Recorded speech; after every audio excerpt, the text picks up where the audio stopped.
Hello there, my name's Dave, I'm from F3custom. We've been getting a lot of requests recently on how to fit bullet buttons or even a standard button kit into your controller. So here's what you need and how to do it. First of all, you need three tools. You'll need a T8 screwdriver, torque screwdriver. This is for getting the screws out the back of the controller to get the controller apart. You'll need a Phillips screwdriver. That's for removing the screws off the back of the D-pad so you can get the D-pad on.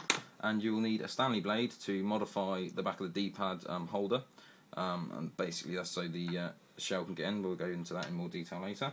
Right, so what you need, take your T8, flip the controller over, and you'll see there are 6 screw holes where all the screws are located, and there's a 7th one behind the battery pack. So if we just pop that off, what you find is there's a sticker along the bottom of the controller in the battery pack section, which has got one of the torque screws behind. We just take those out. I've already taken out 5 of the 7. To save time, just take the last 2 out. 1,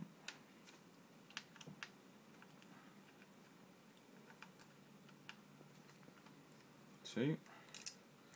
Right, what's just at this point is keep the controller face down, otherwise you're going to get the buttons go absolutely everywhere. Right, so if you hold it by the front part of the controller here and then press on the thumbsticks, what you should find is it will pop like that. And you can take the back off. What you'll find is that all the electronics is attached to the back, so make sure you be careful when you remove it. Right, now, first of all we're going to do the buttons. Okay, so you just take the rubber cover off the back, and then just take the buttons out. So you just flip it over. That's them out. Nice and easy. Let's get rid of those. Right, next what you need to do, just pop your buttons in. You'll need to find out which way they go around. They've all got different types of like little connector bits on the back of them, and this is to make sure that they go in the right place. And normally on the standard buttons, obviously they're different shape and different size, obviously in different colour, and they've got X, Y and B and A written on them, so they need to make sure they go in the right place. Just as simple as that. And what you do is you just get your rubber bit and you replace that back on the back, and that's that for that. If that's all you've got, just put the controller back together and you'll be fine. Right, if you want to do the D-pad, it's a little bit more involved. What you need to do is get the rubber bit off the back.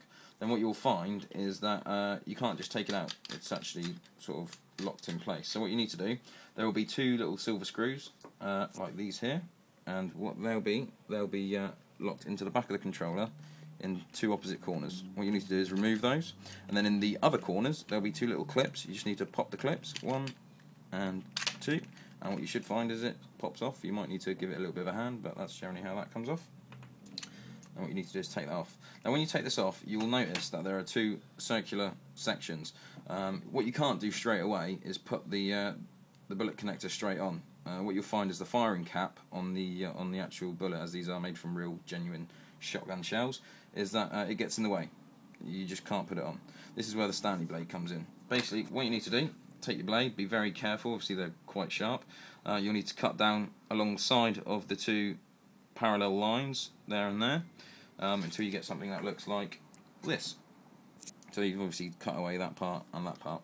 Now what this allows you to do is, obviously it gives it a place to slot in. What you can find is it will go in there, and you can just push it and you'll hear it click, like that, and then you know it's on. Right, let's just undo those clips again. It's exactly the same to get it off, just do the 2 clips and that comes off. Right, then you just got to put it back together again. Some of the buttons that we sell may not actually have those 2 little clips on there, so you will have to replace the screws back into them. Well, they're all made to actually be able to have the screws put back into it, so you should be fine with that. When you flip the controller back over, if you haven't done the D-pad, it's probably best to do the D-pad first. Make sure you keep your finger on the back to stop all the buttons or whatever button kit you got coming out. Make sure you put the shell around the right way, whichever way you prefer. It's entirely up to you. In this case, I'm going to put it that way. Right, now all you've got to do is you might want to put your screws back in, and then pop the cover back right around the right way would help.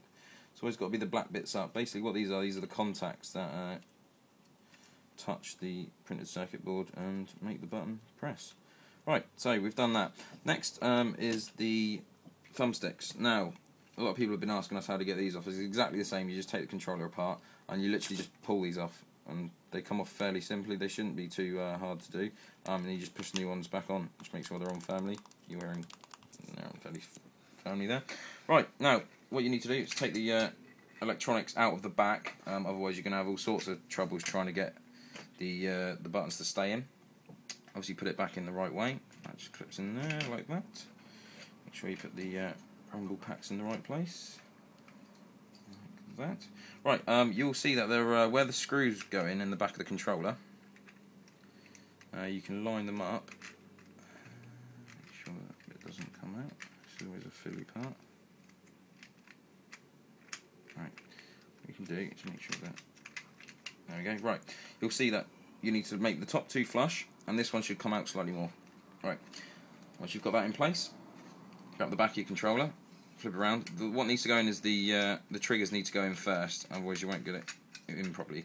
Right, once you've got the triggers in like that, what you'll find is that the battery pack connectors for the battery itself will be pushing up against it, so you just want to make sure that you don't bend those when you're putting it in, so you just want to push those in the back there, like so. And then basically replace all the screws, and then you're done. Put your battery pack back in the back, the right way, and that's it. Your controller's done. And that's all you need to do.